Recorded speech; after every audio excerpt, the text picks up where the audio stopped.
ahead and hit record before I forget. All right. 6:02. You guys feeling any gut stuff going on since we're approaching the full moon? The next full moon is starting to come up. Anything weird happening for you? Actually, I've been feeling better. Oh, that's good. Yeah. Because I think I'm looking for the next full moon. I want to say it's going to be like, um, no, it's not. Let's see, next full moon. That's always something to pay attention to for sure. What kind of Okay. stuff comes up? Next full moon is going to be May 21st, so that's coming up this weekend. Ooh, mastery retreat.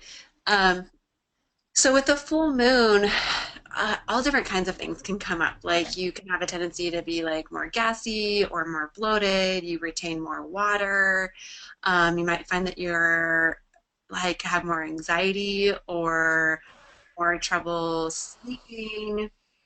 And part of that is because when the full moon happens, I think you guys might have seen this in an email that I did not that long ago, but the full moon creates like a gravitational pull on water. So that's why when we have the full moon, we have higher ocean tides, for example.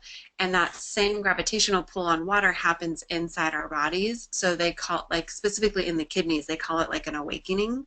So if you do have any parasites, bacteria, or yeast overgrowth happening, that awakening or that pool of water can cause a little bit more activity internally. And then also because it's lighter or brighter outside, that can also, like during the full moon cycle, that can specifically like affect parasites, bacteria, and yeast overgrowth because those things are nocturnal. So nocturnal animals just in general, like if you notice, I don't know if you guys have cats, I do, but during like when we get closer to the full moon time, he is a crazy animal. If you guys follow me on Facebook or Instagram, I posted a picture of him running around the house last night playing fetch with a paper ball. Yeah, I saw that. And he he's 13, he's 12 or 13 years old, and he's running around the house like a kitten going crazy. And it's because of the full moon. So those nocturnal creatures like just get more active because it starts to get brighter outside, which is kind of interesting. Hmm. Looks like we have Tanya. So Tanya, I'm going to go ahead and unmute you so that you guys can like chat openly. You can mute yourself on your end. Nobody has any background noise or anything like that, but we'll go ahead and get started. I think Mary might be joining us in late, and I'm not sure if Jody's going to be joining us tonight. But hi, I'm Jen, for those of you who don't know me in person, like Tanya. And I'm really excited to get this started for you guys tonight. Like I want to go over basics and then just about the program and answer any questions that you have. I really want the group calls to be super interactive with us, which is why I'm doing video so that I can have a personalized touch for you guys. Feels like I'm right there with you, coaching you. And throughout, like I do have some slides prepared. I'll probably have slides prepared for just about every call, just because I think some people visually that's easier. I know that I'm a like a visual and interactive learner. And so we have some slides to go through tonight, but there's going to be points along the way where I'm going to stop and ask you guys questions and want your input and to share tonight and through the rest of the program, just to know that this is a safe space. Like I am going to be recording the calls, so just be conscious of that and the fact that, you know, if it's something that's really personal, you don't feel comfortable with it being recorded, we can always talk offline about it. Like you can email me and stuff like that too. But for the most part, I mean, the recordings are going to be kept private. Like you guys are the only ones who are going to have access to them. And so you can either open up your line to ask questions, or like Beverly just did, you can type questions in the control panel as we go along, like whatever's easier for you. If you guys have kids or noise in the background, you don't want us to hear something if you're going to the bathroom and asking questions, since we're talking about poop and gut stuff. Dogs, that too. You guys can type them in and then just unmute yourself whenever you want to talk. So cool. Let's go ahead and dive in. So I want to first like go over the basics with you guys. Like I tried to be as detailed as possible with like the emails that you've been getting about what to do, what this program looks like. So I just wanted to kind of open this up and talk about it right from the get-go. Like make sure that you guys are really clear on what we're doing. So let me just kind of go over some of the basic details about how the program is going to work over the next weeks and months to come, and then I'll let you guys ask any questions just for clarification that you have or anything like that, or want to know why we're doing it the way that we're doing it. So tonight, obviously officially kind of kicks off the group interactive part of this with our first bi-weekly group coaching call tonight. So the coaching calls will happen every other week, so we won't have one next week. We'll have one on May 31st. I'm keeping them at Tuesdays at 6 p.m. right now, but I may reach out to you guys halfway through to see if there's a better time, and we can change it now that there's like a small group of people. Maybe we can consolidate or switch up the time, because I think, Tanya, you're on like the East Coast, and I know Mary's Central Time when she'll be joining us, so we might be able to find like a better collective time halfway through or something. And then some of you have been asking me about the one-on-one coaching sessions that you'll be getting, so that's coming up. The first one-on-one coaching session that you'll get with me is once I have your stool sample results. I think everybody has turned in their questionnaires except for Mary, which I know I talked to her today. She's working on them. So once I have your questionnaires and your stool sample results, then I can put together kind of my analysis and personalized recommendations to help you move through the program, which will be, stuff related to diet, rest, exercise, stress reduction, and the important pieces of supplements that's going to be personalized based upon what we're seeing on the stool sample results. So I know some of you guys completed your stool sample results or sent in your stool samples this past week or so. It usually takes about 7 to 10 business days for me to get them. Sometimes like it turns around faster. So I'm hoping to have some of that stuff in this week, and then you guys will get an automated email from me once I have everything, so that we can start booking those results review sessions for next week and into like the first week of June to get that part of it started. And then you'll have the second one-on-one coaching session kind of halfway through. Like when I work with clients one-on-one, we're always doing these little check-in points to make sure that you're on track with everything, like whether you need extra support or accountability, or as I'll describe to you guys, like sometimes things are going to feel like they're getting worse before they get better, and I can help you navigate that, like everything. Tanya, I'll go ahead and unmute you. I see you typing in here, so you can mute yourself on the other line. So yeah, we'll do a little check-in in between so you guys get some one-on-one with me just to make sure everything's flowing right. And then at the end of the program, we're going to do another stool sample test. So that is something that I want to clarify. I know in your guys' instructions, I said you were going to be getting 2 up front. I decided just to go ahead and send 1 for now, and then I'll send you the second one towards the end of July once we kind of complete the gut healing aspects of it, and you'll do a retest, and then we'll have our third one-on-one session to review the retest results and kind of go over how you did so far and like what other things you can continue to work on.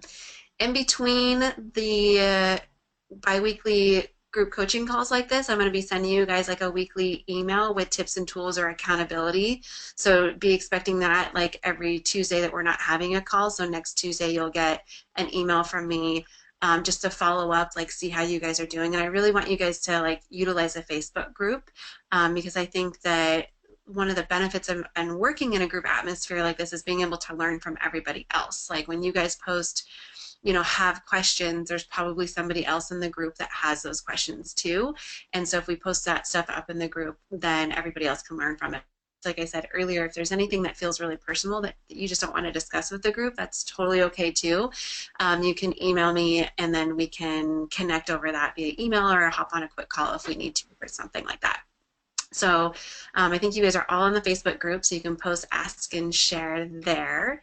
Let's see, I went over the 1 stool sample test. Most of you guys have completed the questionnaires. You should have also gotten the link to the gut resources page. So this is where I'm going to be posting the recordings. And I posted everything that I think you guys need right now, but because this is going to be such an interactive group and personalized for you guys, I'll be posting more stuff up there along the way. So if you guys ask for resources and I give that to you, I'll post that stuff up in there, or different handouts or things that we're going to do along the way. So just know that that's kind of your go-to spot for whatever it is that you need. So I'll kind of pause here for a second. Does anybody have any questions about the structure of the program, what we're doing, how this is all working, that they want to like throw out there at this time? No? No. Okay, cool. Thanks. I think the last thing I'll just say is like the last group coaching call that we'll have is on August 16th, which is actually we'll have one like on August 9th, and then we'll have one on August 16th to kind of commence the group aspect of the program. Getting your individual retest results and things like that will kind of go into the early September timeframe. So just so you know like what to expect with that stuff too. And we'll have maybe some guest speakers along the way for certain topics. Like I'll probably have Molly come in and do some gut like energy work and meditation stuff with us, which will be cool too. Awesome.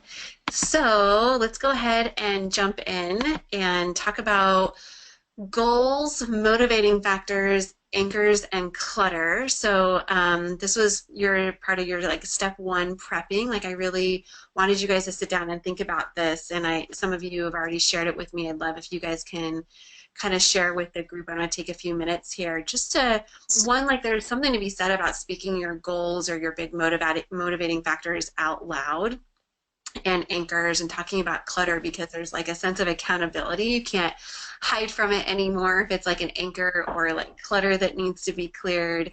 And also just like verbalizing it like internally, like the energy that you're working with, it's a setting an intention that you're putting out there into the universe. So when we verbalize stuff, I work with clients on this and we always write this down, and then it's great to, I had you guys do this at the start to like see what it is that you actually want to create in the next, couple of months, and then we'll be reassessing this when we check in with each other later. So I'd love for you guys to just take maybe a few minutes each, like a minute or two each, to kind of tell us a little bit about your goals. What is your underlying motivating factor? Like, why is this journey that we're about to embark on like really important for you? What's going to help keep you anchored along the way, because there are going to be times potentially when this feels tough, like, whether it's the diet or taking some of the supplements, or just like as you go through some of the detoxing, it can, like I mentioned earlier, get worse before it gets better. So anchors help to keep us like anchored into like, what is our big motivating factor? Like, why are we doing this? And then also like any clutter that you feel like clearing right now that would be helpful, that you want some accountability around. So does anybody want to hop in and share first on what some of these things are for them? And you don't have to go into super detail. You can talk about it as much as you want, or just say the basics about it. I'll go ahead. This is Beverly. Cool. Go, Beverly. Okay, so I just posted something in the Facebook group. I think just something that I want to share off the bat is that I'm noticing an old pattern for me of somehow wanting to not take full responsibility coming forward. So I'm just calling that out because I've had an over sense of responsibility in other areas of my life, and so sometimes when it comes to taking care of myself, I can notice that I want to not have as much responsibility. So, so therefore, my health has always been something that has been a bit on the back burner because I've had other issues like substance abuse and trauma and mental health issues that have always taken, for me, more of a precedence. So, as you know, Jen, like I just celebrated 10 years of recovery, and so it's been like, yeah, this year has been very much about my body, and so moving like energy in my body, and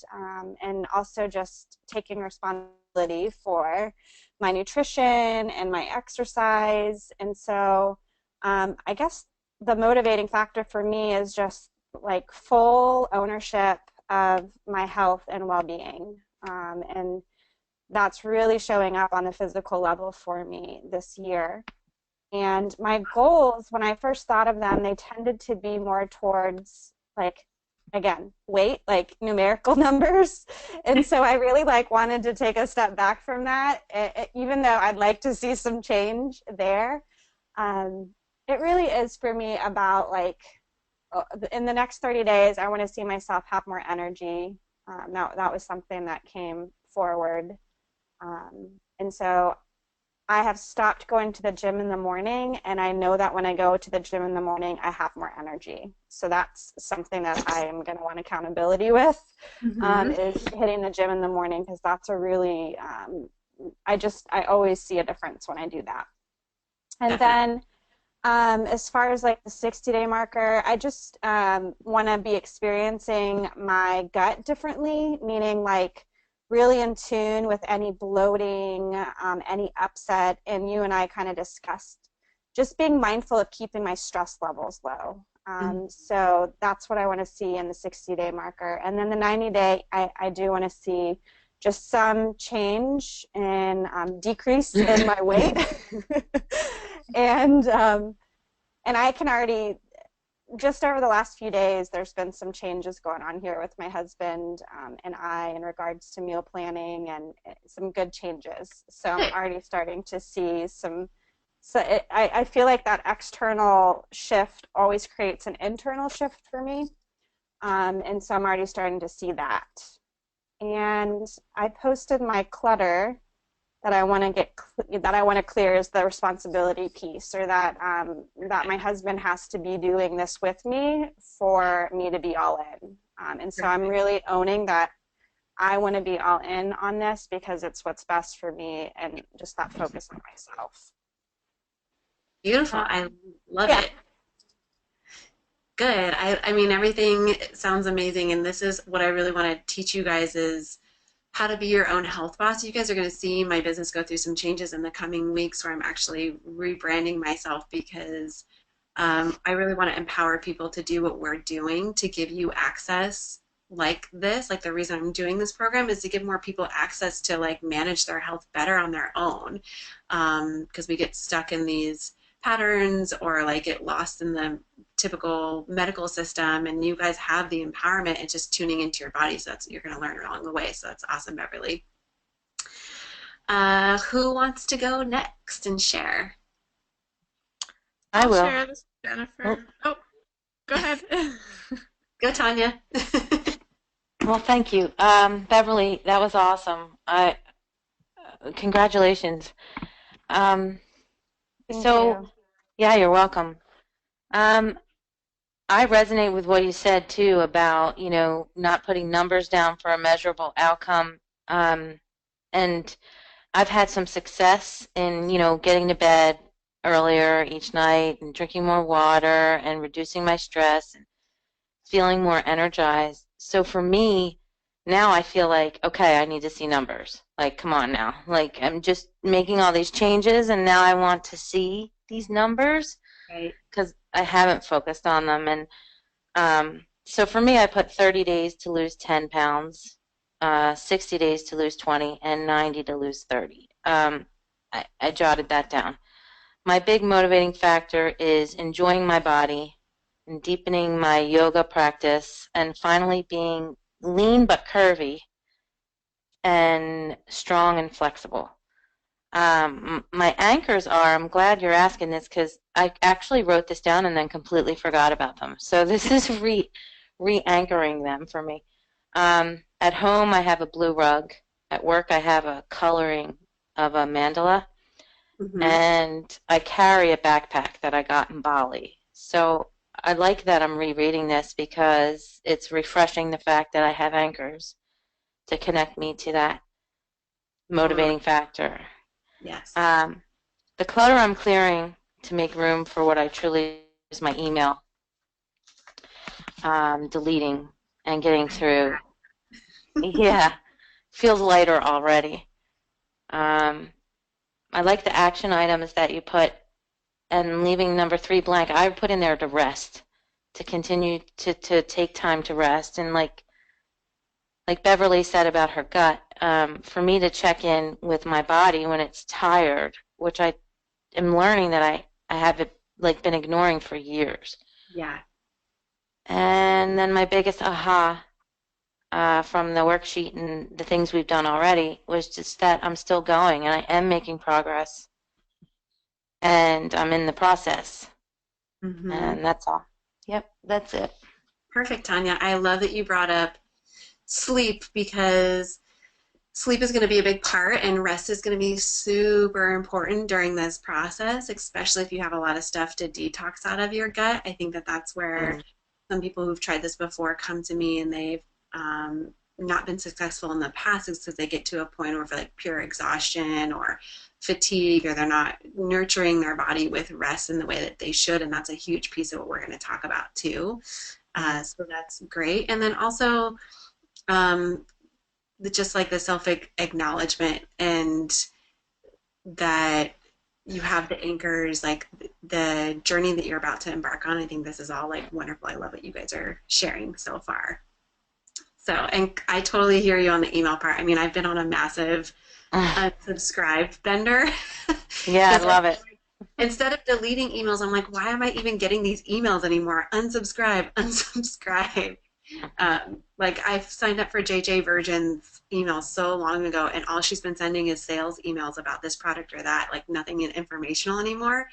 And I just keep deleting it every day. And finally today I was like, unsubscribe. So taking Hmm. a look at that kind of stuff too. Perfect.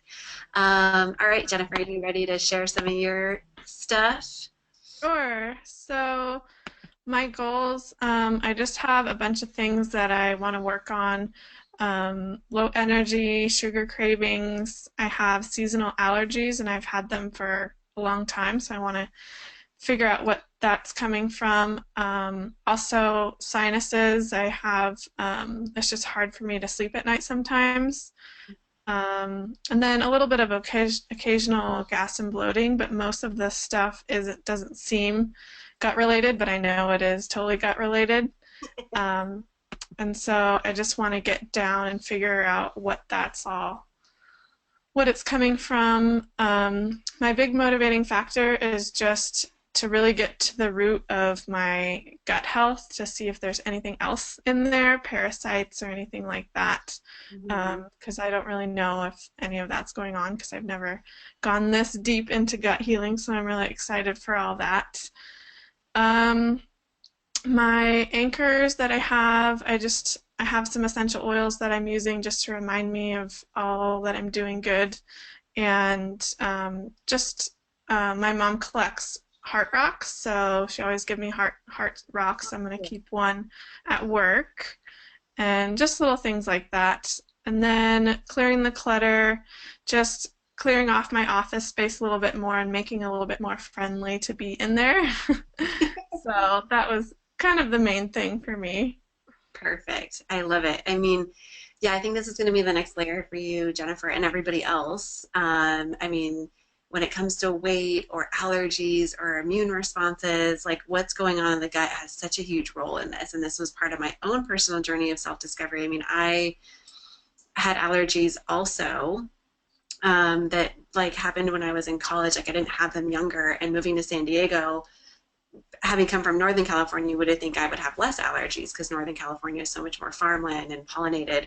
And since I started working on my gut a little over 3, almost 4 years ago, I can safely say, I always knock on wood for just, good juju, but I don't have allergies anymore. And they used to take me out. Like I would get ear infections that would take me out for days on end. So this is certainly like a huge piece of that puzzle for you.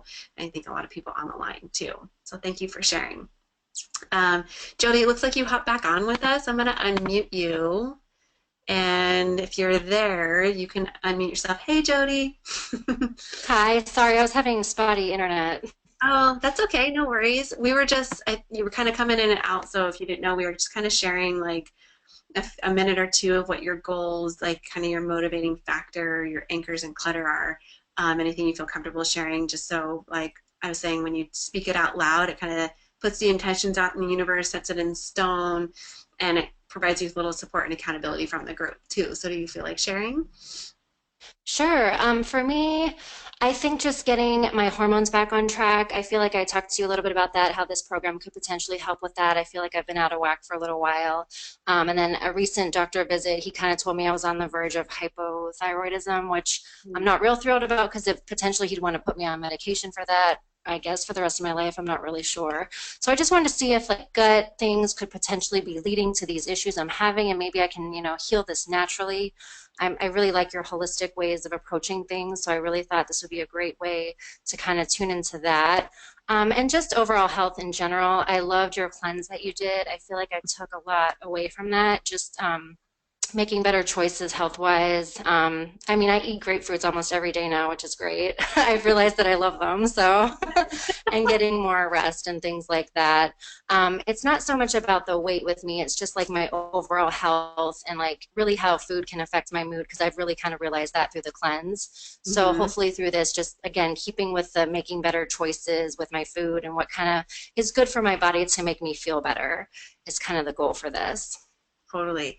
Yeah, I mean, just so you guys know, like gut can certainly be really linked to thyroid type of stuff. I mean, there's certain, not on this stool sample panel necessarily that you guys are doing, but there's another one that I use that covers a little bit broader spectrum of parasites, and there's certain parasites or bacteria that are actual autoimmune triggers, and or they can trigger dysfunction in the thyroid, for example. So Jody, we might find something like that on you, or if we don't necessarily, like the fact of healing your gut, it will reduce any kind of stress on your thyroid and your adrenals and all that kind of stuff too to help restore balance. And for the rest of you also, like you're all going to kind of go through this process together. That's the cool thing about when we work on the gut is it not just works on gut stuff, but it like has this total cascade or domino effect where it works on so many other things like hormones and all kinds of cool stuff. So awesome, you guys. Well, let's jump in, and we're gonna have some stuff that I want to kind of teach you guys today just to set the foundation for where we're going. So I want to talk a little bit about the gut healing journey.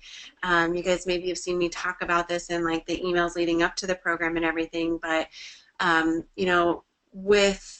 in my experience with how I work with clients and what I've seen really work is that a true gut healing requires like a three-prong approach, which we're going to be tackling. We're going to be working on all three of these pieces essentially. So, and in order to like effectively eradicate anything that's in your gut and also to restore gut health. So the first thing is removing inflammatory and what I call pathogenic foods. So that's what we're going to really talk about tonight is what those foods are. And some of you guys are already familiar with this because of the work you've already done. So I just want to go over it in detail and have you dive in a little bit deeper in the next week or two about this.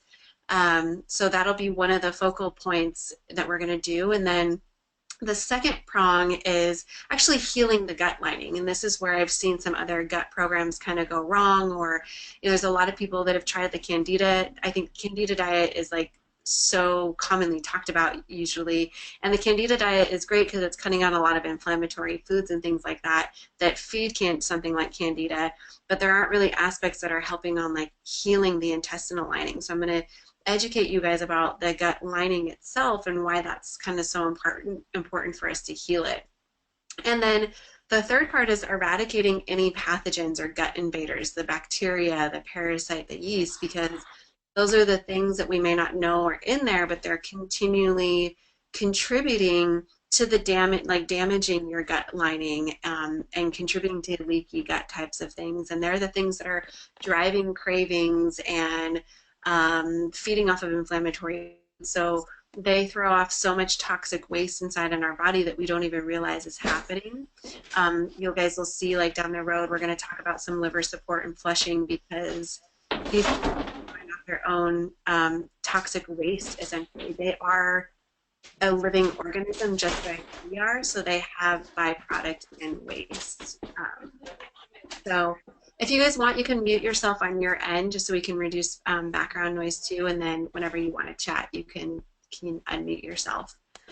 So let's talk about leaky gut like a little bit more because this is something that I think that so many doctors out there just aren't talking about it, they're missing it. So when it comes to like hormone imbalances or anxiety, like I've worked with clients with anxiety and depression and we work on healing their gut, and within a week or two they've alleviated almost all of their anxiety or or their depression.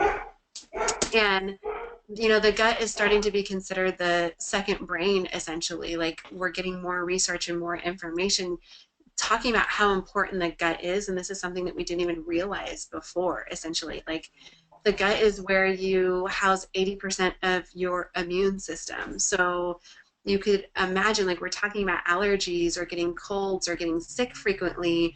If your gut is damaged, that means that your immune system is damaged or your immune system is suppressed or lowered. The gut is also where you produce things called neurotransmitters, which are your happy brain chemicals. There's more neurotransmitters than just serotonin and dopamine, but you can also see if there's something causing chaos in the gut, then that can affect like your brain chemicals, like your anxiety and your dopamine or your happiness and well-being type of stuff. There's in traditional Western medicine, it's just not being talked about necessarily. I mean, I've gone to a couple different doctors recently myself, and they really don't know how to go about diagnosing or talking about leaky gut or what to look at. But in the functional medicine world, it is a huge topic of conversation, which is kind of the world that I live and work in often. And there's doctors out there like Dr. Josh Axe, if you follow him, or Chris Kresser, or Dr. Sarah Gottfried. It's like some of these more popular doctors that are out on social media. They are finding research that says that about 80% of the population has some degree of leaky gut. And we just don't know it. So something to think about, like with your kids, like the things that we're going to talk about through this program, you can be applying some of this to your kids to help prevent this down the line. So let's look at how leaky gut happens. Like, how did we wind up here where 80% of the population, including ourselves, has some degree of leaky gut? And I think it's important for you guys to understand how this happens in the first place, because this is the stuff that we want to kind of correct moving forward. It's first thing I want to put out there is it's not your fault. Like, we only know what we know until we know something different. It's like you can only, you can't make bread unless you have a recipe or whatever. Like, it's not our fault that we landed up in this place. Like, we were just doing what we thought was right at the time, essentially. And leaky gut is something that's happened over a period of time. It does not happen overnight. I mean, when I first started learning about leaky gut, my mentor asked me, how far back can you maybe trace when this all kind of started for you? And I said second grade, because that's when my parents started a really nasty divorce, and then that propelled into middle school, where I started eating really crappy foods, and then into high school, where I again was eating more crappy foods. I started drinking alcohol at a young age, and then into college, everybody experiments in college and eating more crappy foods and the stress and everything that's happening and taking birth control and all this stuff. So leaky gut is like this perfect cocktail, like a perfect storm of things that's been happening for a long period of time. Everything from contributes to it from chronic stress. When we're stressed out, that produces kind of like negative neurotransmitters in our body or chemicals that can wear down the gut lining. Not setting boundaries in our life, like a few of you mentioned earlier when you're sharing your goals, that really taking care of ourselves. When we're not taking care of ourselves, that sets us up for leaky gut, essentially. Eating processed and inflammatory foods. I mean, when you're eating that stuff, it's like throwing acid down your gut all the time, where it's just washing away the lining and like making it worse and worse over time. So if you think about, you guys are probably better eaters now than you ever have been in your life, because you've already been dabbling in a little bit of this work. But like I was just saying, from my own story, thinking about, basically from middle school all the way until I became like a personal trainer, I ate crap like all the time. Or I ate stuff that I thought was good then that isn't really good. Like, I used to think that boxed like flavored rice pilaf was like super healthy for you, and it's not. Gut invaders are another thing. So these are the sneaky little hidden stressors in your gut that we're going to be searching out through these stool sample tests to see what's in there and what kind of waste they've been throwing off. And a lot of, the thing about gut invaders is you really can't pinpoint like when you maybe contracted them, unless you've done a test before where you didn't have it. Like, I have had a client recently who we did a gut test, and she had like easy stuff in her gut that we were getting rid of. And then she went to Morocco and came back, and she had this gnarly parasite, and all of her symptoms, like she had symptoms that flared up after the Morocco trip. So we were pretty definite that that's where she picked up the parasite, because she didn't have that stuff before. But oftentimes it's just really hard to track like when this stuff even happens. So it could be living in your gut for a really long time. Over-the-counter prescription medications, like, I'm not here to tell you guys to not take them or to get off of anything that you're taking. Like, that's definitely something that you guys need to consult with on your doctor, especially if it's prescription. I will tell you with like over-the-counter stuff, when we start healing your gut, anything that you're typically using an over-the-counter medication for, like pain medications, acid reflux, laxatives, those kinds of things will become obsolete, because once we start healing the gut, whatever those symptoms are that you're having to use that kind of stuff will start to go away. So that's good that we'll reduce that part. Exposure to environmental toxins and chemicals. These are things in our environment that we just don't even know that are there sometimes. I mean, you guys wouldn't even believe like your furniture and the fire retardant that's on it, or maybe the building that you're working in has fire retardant and chemicals. Like, technology is great in the fact that it's created all of these things that can help keep us safe or protective, but on the downside of that is sometimes this exposure to chemicals. So there's going to be a point in the program where I'm going to have you guys go through a toxins checklist to kind of take a really close look at your environment and look at the things that you can control your exposure, like your personal care products, your toothpaste, your toothpaste, I was going to say it again, your deodorant, lotions, things like that that you're using, the pots and pans that you're cooking with, and that'll be a continued part of your evolution and your journey through this healing process. And then stuffing emotions and taking on other people's emotions. This is where I'm going to be excited at some point in the program to kind of bring my colleague Molly in to talk about how when we take on other people's energy, a lot of times it has a tendency to like sit in our gut. And if you guys are super interested in learning more about this kind of stuff, there's a book called The Metaphysical Anatomy, and you can literally look up like candida or a certain type of parasite. And if you guys are more interested in this too, when we get your stools or sample results, I can share with you your metaphysical description. So for candida specifically, it has a tendency to do with like being like not having good relationships with your mother potentially, different relationships with like how you interact with male or men in your life. So there's all these emotional aspects that can manifest disease in our body. So we're going to be definitely talking about how to combat that in the coming like weeks and months as well, so that you guys can, like I said, ultimately heal your leaky gut and understand what contributes it, so that in the future, once you go through this process, you can maintain or continue to improve it over time. So let's talk a little bit, just to touch on really quickly. I think some of this stuff is maybe seems obvious because of what I just talked about, but what healing leaky gut really means is we're going to clean up your diet. And this is something like this is something I've been really thinking about working with clients on recently, is like, if you guys really want to maintain these results for the long term, like I want you to think about this as like you're adopting a new way of being when it comes to like cleaning up your diet.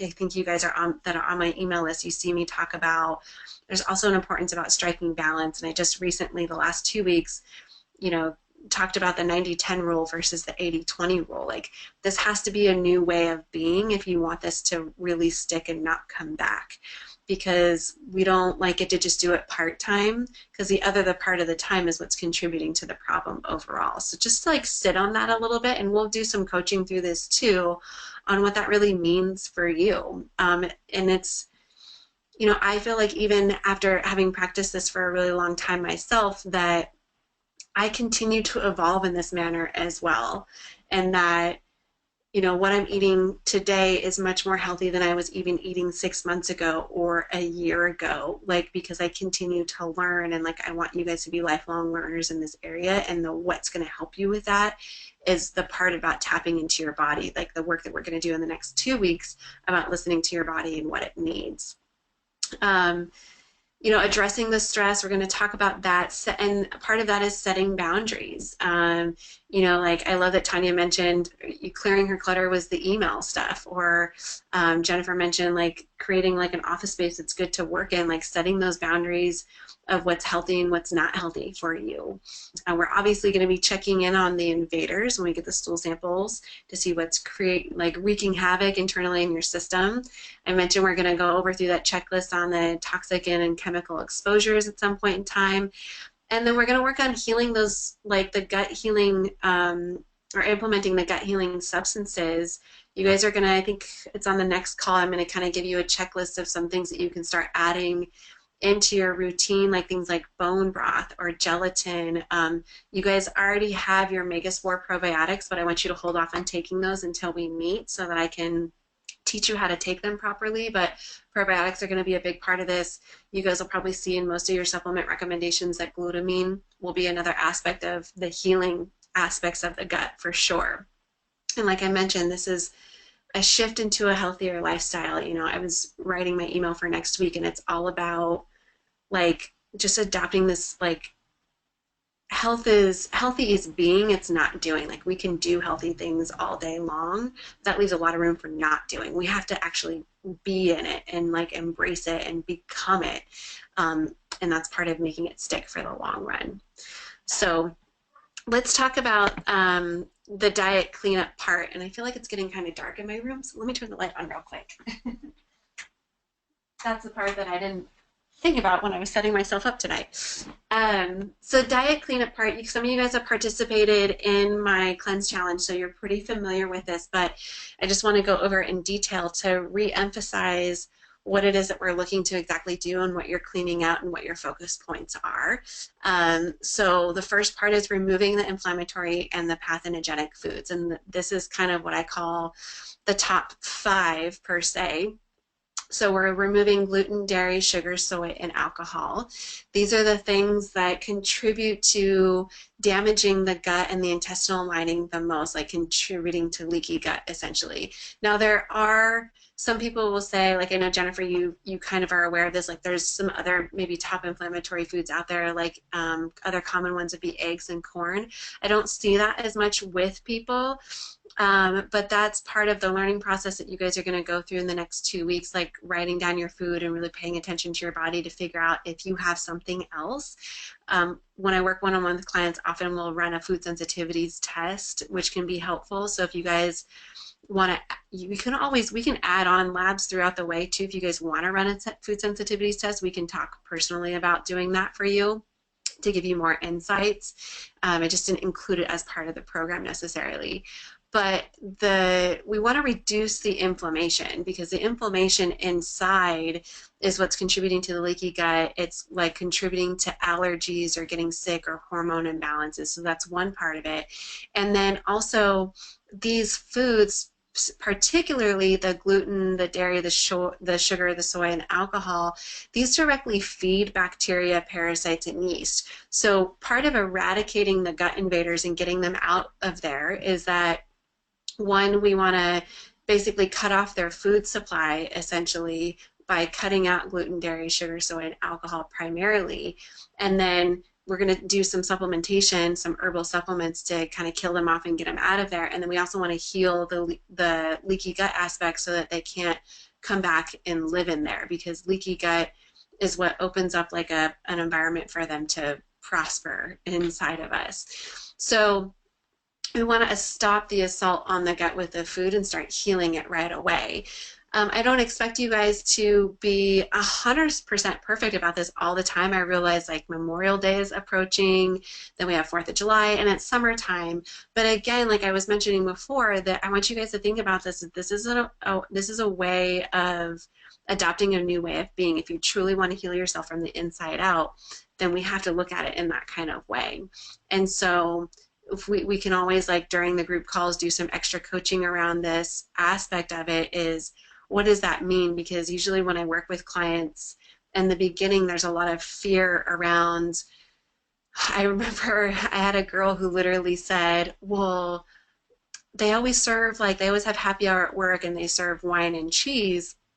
And she's like, I don't want to make a scene if I don't have wine and cheese. I was like, client, do you really think that anybody's going to notice that you're not having the wine and cheese and think that you're making like a scene about it? And like when she literally said, like, as the words were coming out of my mouth, I thought it was so stupid, but that was a true fear for her. Like, she didn't want to be the person that stuck out or anything, and I get that.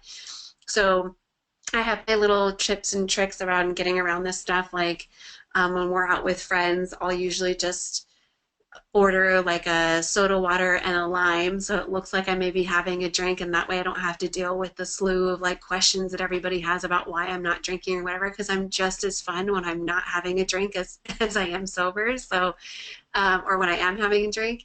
And just navigating around the food stuff, you know, it is in the beginning, you'll probably have to, you know, have some questions and maybe be explaining yourself, but eventually everybody's going to let it go. Like I've gone through that process with my friends as well, and eventually they see you being healthier and feeling better and doing so great, and then they want to be doing what you're doing anyways, which is awesome.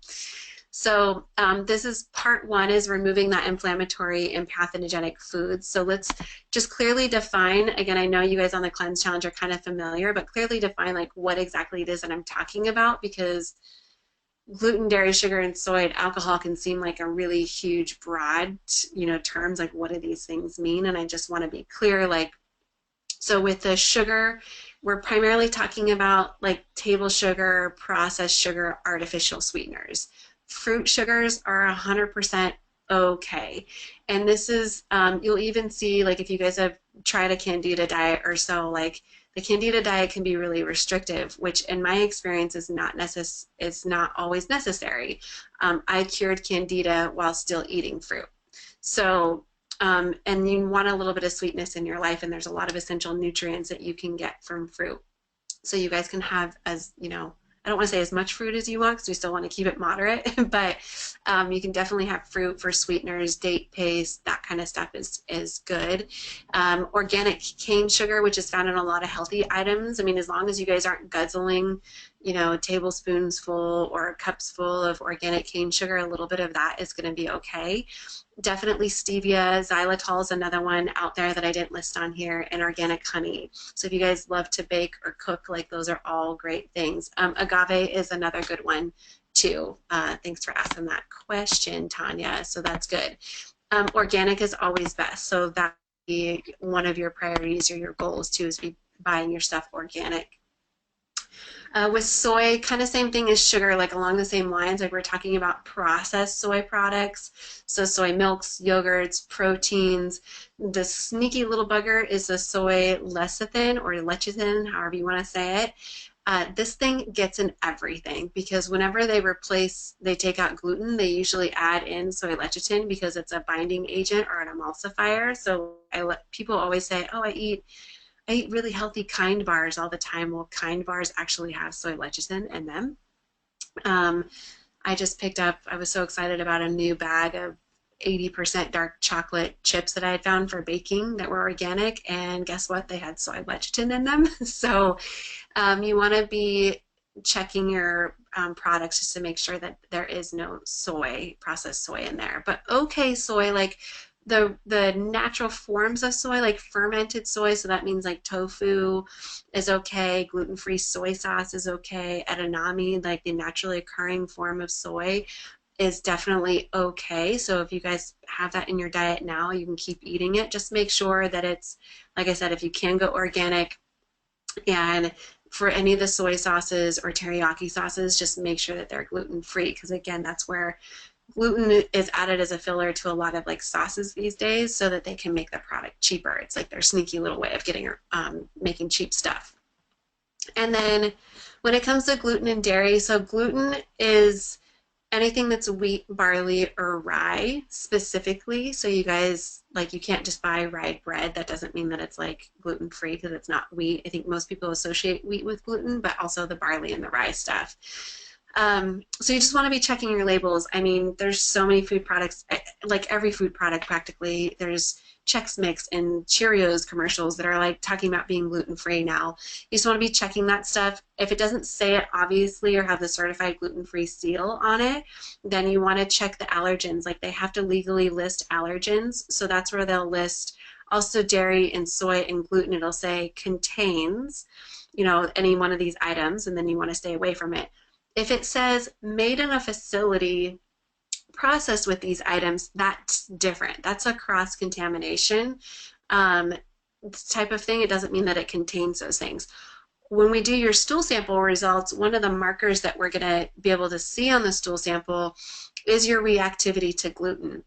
So if you guys have gluten in your diet right now, it's going to show how sensitive to you are. If you don't have gluten in your diet, or you think that you're really clean about gluten in your diet, and that marker comes back flagged or, you know, increased, then that means that you actually are even sensitive to cross-contamination. So when we do your personal results, we'll talk about what that means too. One of the things with gluten that I think most people get confused about, or they think it's like low carb, and that's not the case. There's definitely plenty of okay alternatives for gluten, like quinoa, rice, risotto, potatoes of all kinds that are obviously all carbohydrates. And those are good things for you guys to eat. I mean, I think a lot of you have tried this kind of stuff like quinoa pasta and rice pasta and all those kinds of good things. For dairy, just want to clarify, eggs are totally okay for dairy, even though like our traditional food pyramid, my plate thing, whatever it's called these days, will categorize eggs in the dairy section. Eggs are totally fine. We're talking about anything that's cow, sheep, or goat milk type of products. So obviously milks, yogurts, cheeses, butters, that kind of stuff. I would say if you are going to dip into the dairy, then goat's milk is your, you know, best choice. It's like the lesser of the two evils, and that's because goat's milk does not contain lactose. So lactose is one of the inflammatory aspects of dairy in general. It still contains something called caseinase, which can be inflammatory still, but again, it's like the lesser of two evils. So if you're out with friends, you're ordering a cheese plate to share or something, like stick to the goat's milk cheeses if you can. And then the good alternatives are, you know, kind of common stuff like almond, coconut milk, cashew, hemp milk. There's almond and coconut yogurts out there that are amazingly delicious if you're wanting like a yogurt alternative. That seems where most people get stuck that I like talk to. So I'll pause here for a second. Does anybody have any questions to clarify, you know, what it is that we're looking to like stay away from in terms of gluten, dairy, sugar, soy stuff, and then also like alternatives? Beverly's good.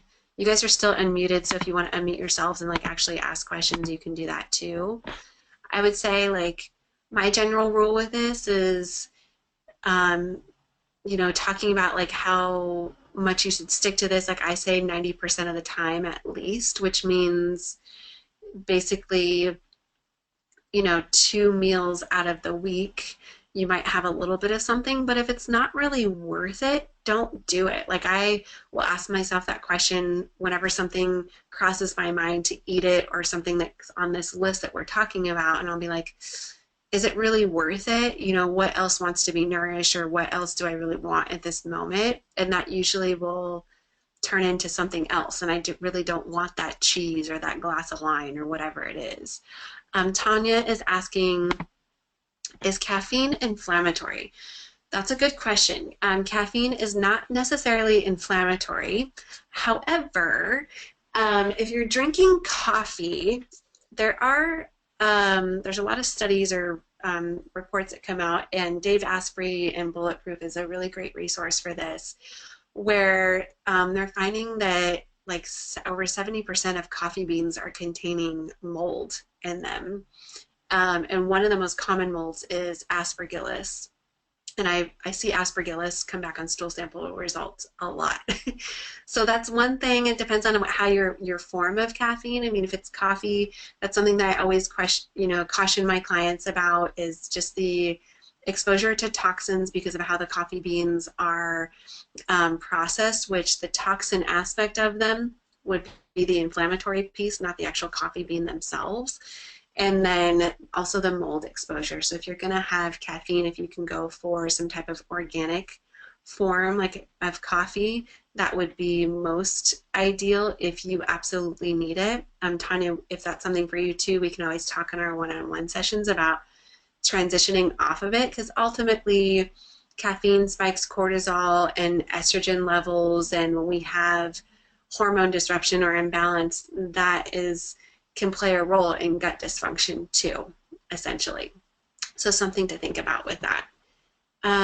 Anything else? Any other questions right now? It seems like you guys are good.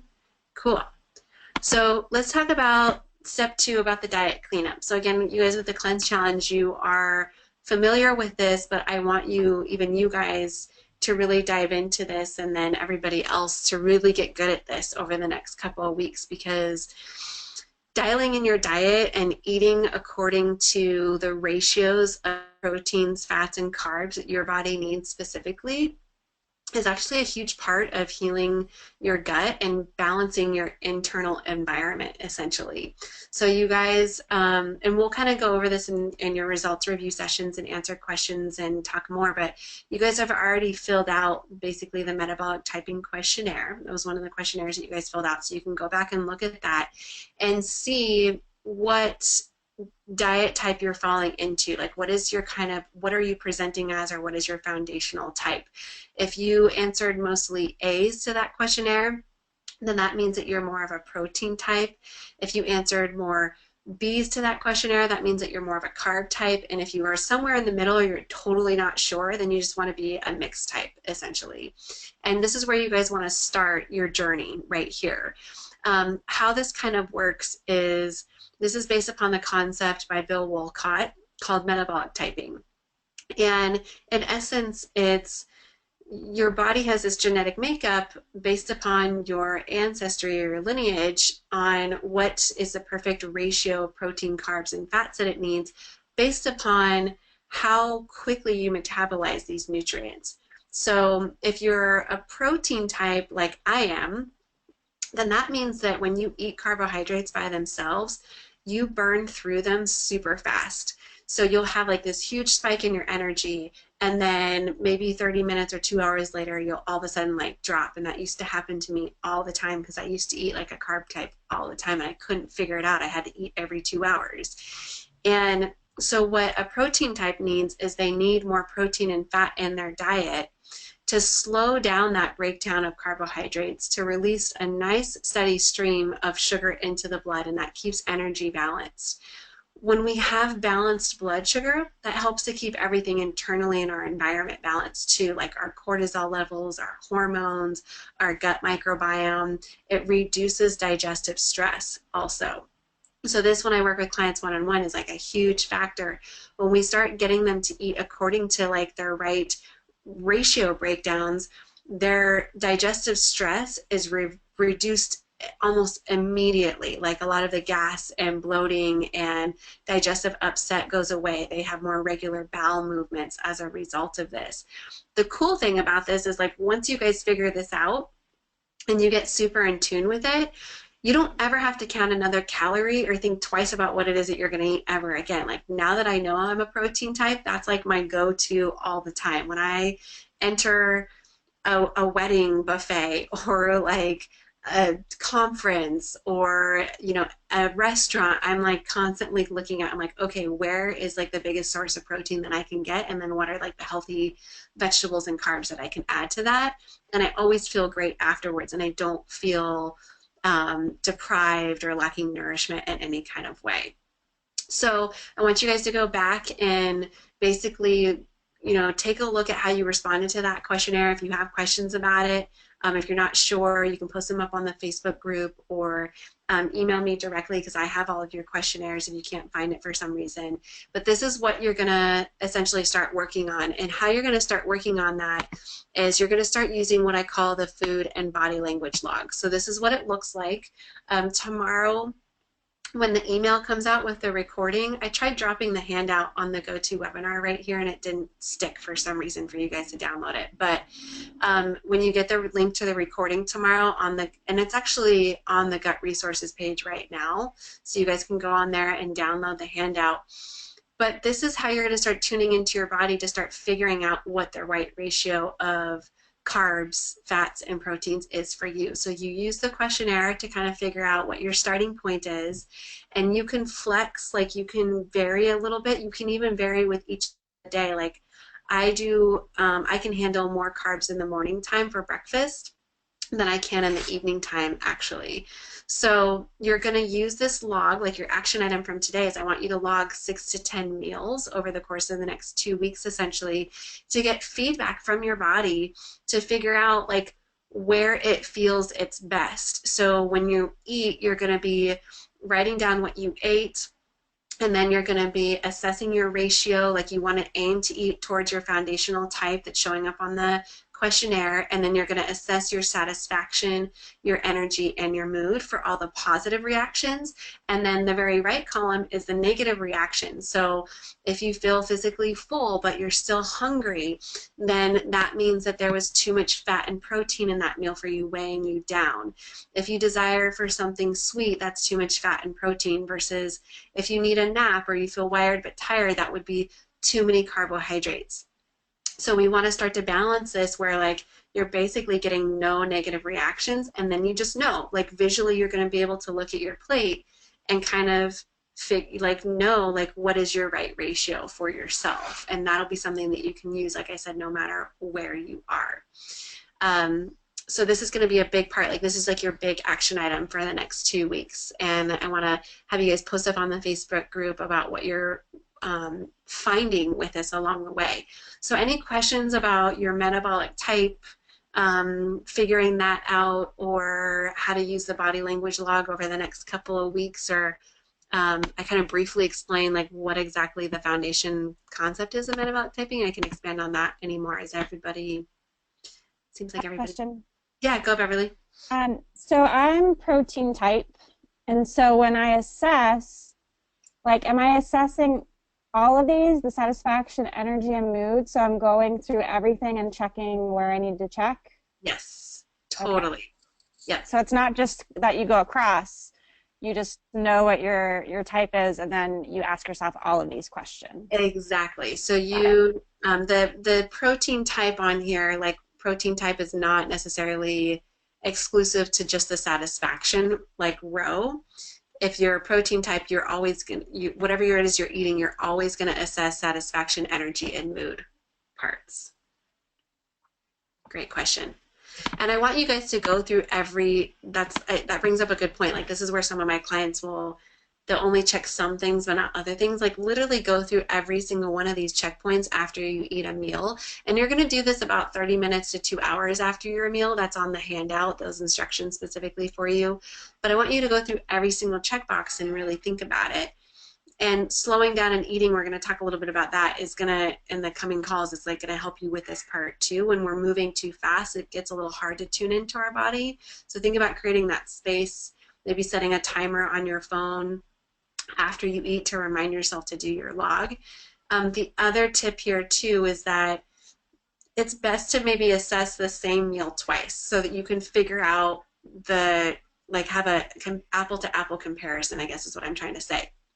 So like if I have 2 eggs, 2 pieces of bacon, and a smoothie with X, Y, and Z fruits in it tomorrow morning, and I find that that is too much fat and protein, then the next morning I'm going to eat the same thing but with less fat and protein. So now I'm only going to have maybe 1 egg and 2 pieces of bacon with that same smoothie, and see how that modified. Because if you guys are eating different things all the time, it's not going to be like as easy to compare, where you can manipulate the ratios and figure it out. So try eating the same meal twice at least, and making those manipulations based upon the feedback that you got the first time that you ate it. Cool. All right, so last thing here, just want to like really emphasize like what it is that we're doing is working with these healing foods. High energy foods or healing foods are going to be things that are really high in vitamins, minerals, and antioxidants. This is why we're staying away from those inflammatory things, because those don't have high minerals, vitamins, antioxidants in them. high energy foods are automatically low in sugars, toxins, and inflammatory effects. So high energy foods are going to be the things that are giving you energy that you guys are assessing using the food and body language log, essentially, like the stuff that makes you feel really great. That's also going to be like high energy foods. You can consider that like your high quality organic meats and proteins. So like free range, grass fed, like good plant protein sources like hemp and rice and protein. Like that's the stuff that you want to be looking for at the store. A bunch of like organic produce. If you guys are worried about cost or expenditure, you can download the app called or look for it's by EWG, and it's called the Clean 15 or the Dirty Dozen, and they're a nonprofit group that does an assessment every year to tell you what are like the cleanest top 15 cleanest vegetables that you can get away with not buying organic and fruits, and then what are the dirty dozen, the things that are the dirtiest or most contaminated that you should for sure buy organic. So that can help budget, and then also to be buying seasonally for this organic stuff can really, like, you're going to get a better price if you buy seasonally too. So that would be those will all be included in your high energy foods, and just focusing on that organic, because remember, toxin exposure is one of the contributing factors to leaky gut overall, and inflammation, and a lot of like allergies and all these kinds of like symptoms. So Beverly says, I'm all on the organic. That's awesome. And then Tanya said, when you have a chance, what is the name of that metabolic book? I think you were maybe thinking about the metaphysical book that I was talking about. I can post that up on the Facebook group for you guys. It's real thick, and it wasn't that expensive, but like I said, when we meet, if you guys are more interested on your specific stuff, I can always like photocopy a page of it and post that up for you guys. Perfect, you guys. So action items. What you're really just going to focus on is eliminating the inflammatory and pathogenic foods, which is the gluten, dairy, sugar, soy, and alcohol. You're going to log 6 to 10 meals between now and our next call using the food and body language log, because you guys will be reporting back on the Facebook group, and I want you to share some of your findings on the next call that we have. And then looks like everybody, like I said, completed your questionnaires. If you guys haven't done your stool sample test, make sure that you do that so that we can do your personal results review session. And yeah, let's see if there's any other questions. You guys can, again, you guys are unmuted, so if you want to jump in and talk, that's cool.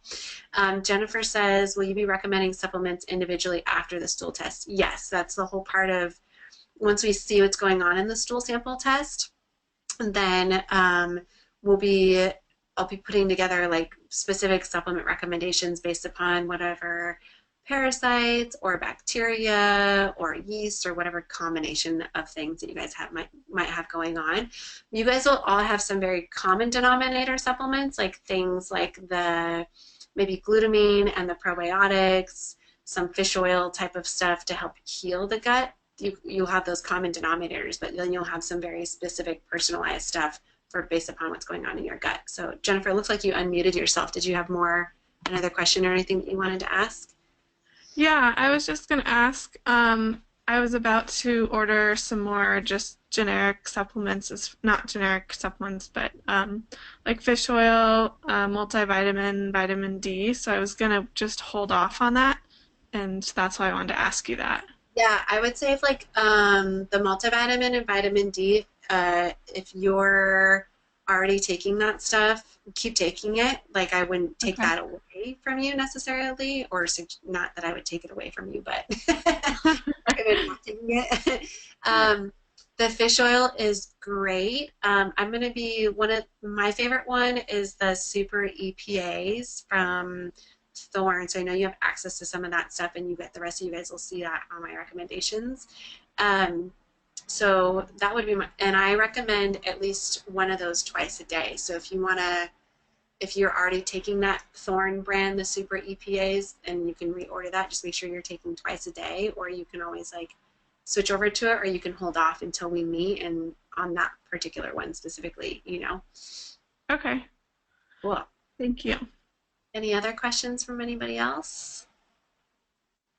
Alright, you guys. So recording will be up and available by tomorrow morning. You guys get an email about it.